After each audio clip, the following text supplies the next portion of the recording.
Hi guys!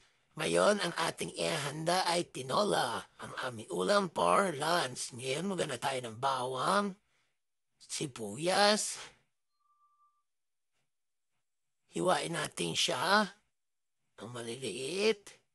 Yan. Masarap tong ulam na to guys. Simple lang pero masarap at masustansya. Kita nyo?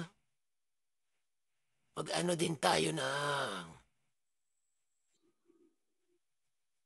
luya. Ang luya ay aking ginagadgad para hindi natatapon. Paggadgad kasi nakakain yan lahat. Oh, di ba? Ganyan ang ginagawa ko sa luya ting magluluto ako, hindi siya natatapon. Ayun, ang sayote naman ang ating hiwain. Guys, alam niyo kung magkano yung sayote na yan? 18 yung sayote na yan, kilit-lit. Oh. Kaya dapat walang ititirang gulay pag inuulam. Pati ang malunggay, ano, naani ko sa amin. Malunggay, masustansya yan. Maganda nga, magluluto tayo may malunggay.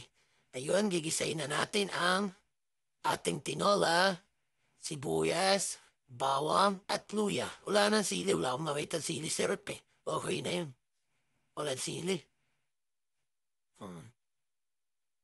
Yan, gisayin natin. Tapos yung manok. Manok na konti lang naman. Samput siya nating mabuti yan bago natin sabawin. Kailangan samput siya. Isang baso lang naman yan kasi konti lang. Yan. Tapos pag kumulo na siya, lagay natin yung sayote at malunggay. Tapos asin. Yan. Oh. Yan, huwag niyo kong kalimutan may follow and share ako, guys. Masarap yung ulam men at masustansya sa ating katawan. Yan, oh, subukan niyan. Ang malunggay. Yan, kakain na tayo.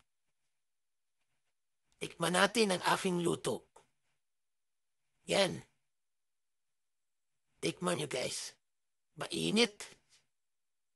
Hmm. Ang init siya. Masarap kainin ng bagong luto. Mainit. Masarap sa